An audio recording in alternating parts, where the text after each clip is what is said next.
Today I want to talk about what has slowly become my favorite and most used camera in my kit.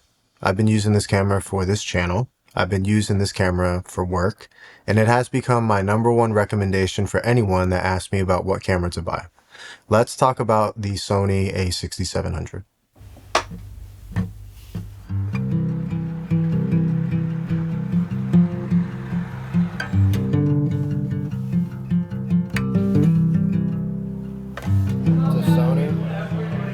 Sony what? It's an A6700. Nice. This camera was released in July of 2023. I purchased in May of 2024 as a replacement for my wife's audition camera after she dropped her Canon M50 on the concrete floor of our basement. Great job, babe.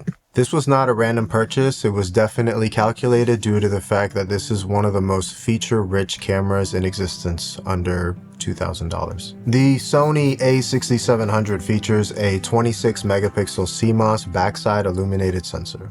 What does that mean?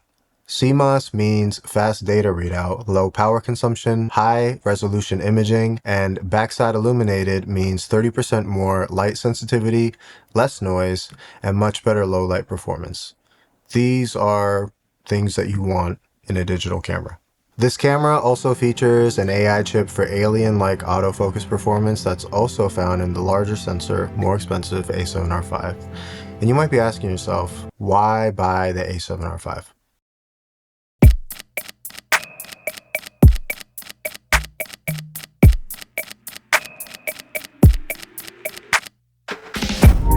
Biggest noticeable differences: the 6700 does not have a thumb joystick. Some of you might not care, but I do. I've got a good workaround for it by double tapping the center button on the D-pad, but it ain't nothing like that joystick found on the larger bodies. For those that don't know, the joystick helps you move around the focus area for more precise shooting. The 6700 only comes with one SD card slot. This is mostly a non-issue, but for someone like me that wants to do long-form talking head content, it's nice to have 2 card slots for rollover shooting. The obvious workaround is to buy a big ass SD card. The EVF, or electronic viewfinder, is noticeably more high res on the larger full frame bodies, but EVF is better than no EVF.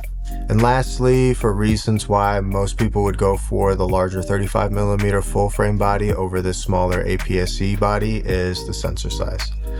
The 6700 is an APS-C size sensor, which is smaller than a full frame 35mm sensor. Let's compare 2 kits.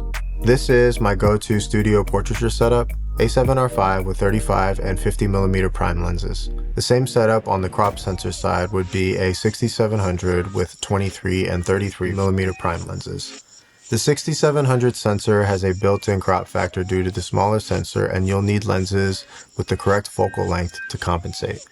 This probably doesn't make any sense to you. So if I put this Sony G Master 35mm on the A6700, it's not a true 35mm. It's actually a 52.5mm lens, which is why this 23mm viltrox lens is great, because it'll give you the true 35mm look on a crop sensor camera. The easy way to go about it: every lens you put on the A6700 and every APS-C size sensor camera needs to be multiplied by 1.5 times. The best and biggest advantage of the A6700 is the price. The A6700 with these 2 viltrox primes is $1,976. The A7R5 with the 2 G Master primes is $6,994. That's a difference of $5,018. That's a lot of money. Currently, my A6700 lens kit is the 2 viltrox primes and the Sony 11mm f1.8.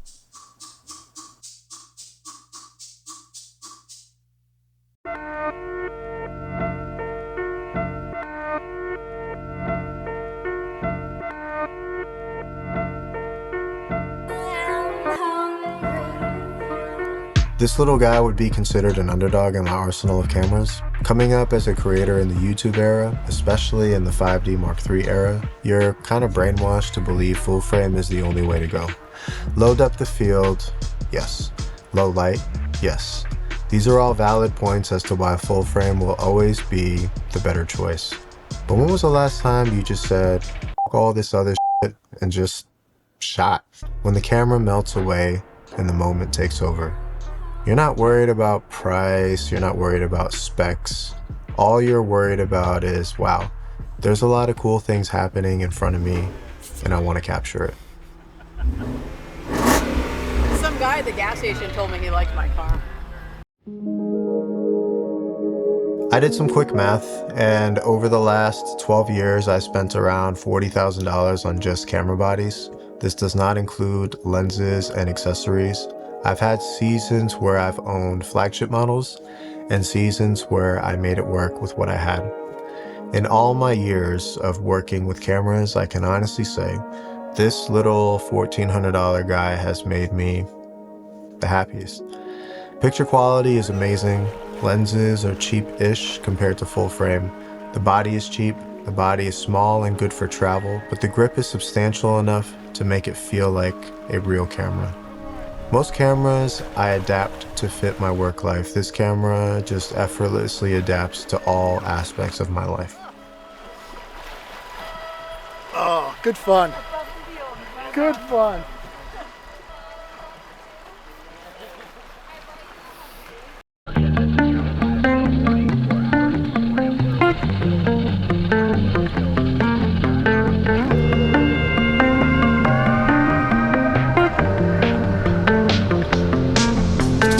This is the biggest and most important technological shift that has happened to all hybrid cameras in the last 10 years. Affordable 10-bit color is like getting a nutrient-rich diet without having to change anything about your lifestyle. It's dope. It makes a huge difference in how things look and how you can push the colors in post. Having this option at my disposal in such a small, compact body changes everything, especially in my content creating and travel/BTS work.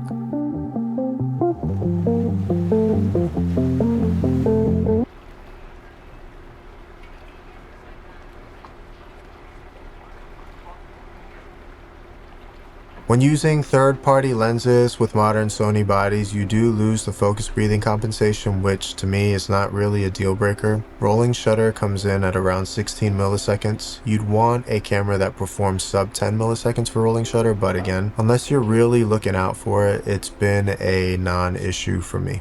I haven't really bothered trying to test out the competition because most modern cameras post-pandemic are all ridiculously good tools and you can create magic with pretty much anything given you understand lighting, framing, composition, and file formats. I'm a dedicated Sony shooter and have been for a while. If you're an out of the box and don't like to tinker and post type of person, Sony might not be the best brand for you to work with. I'd give Fujifilm a shot with their wide selection of built-in looks. Most modern Sony cameras will give you the option to add your own lookup tables or LUTs to your log video files. But there is a learning curve there and you can apply your looks to any stills.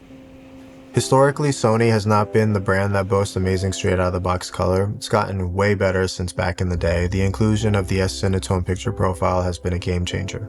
There is a process to finding your look with Sony, which is something I've been grandfathered into. I stay with the brand because of the lenses and because I've now grown accustomed to the workflow. 10-bit S-Log3 performs very well in DaVinci Resolve, and I love having full control in color grading to the point where I kind of want to go back to school to learn how to be a colorist for films. Of course, YouTube is always the best source to learn on the go. Don't let go, bro. Don't let go. Don't let go, bro. Just because I say Sony is my preference doesn't mean that it's the best. Like I said earlier, all companies are kind of on par with each other. There is no wrong answer as long as you're creating something and using the camera for what it's made for, shooting. If you're watching this, maybe there's a small voice speaking to you to go out and shoot something that's maybe not with your phone. Maybe there's some memories that need to be captured. Maybe it's time to start that channel. Whatever it is, what I'm saying right now is the barrier to entry is very low to capture some of the most beautiful images with some of the best technology ever created, and it's not or doesn't have to be crazy expensive.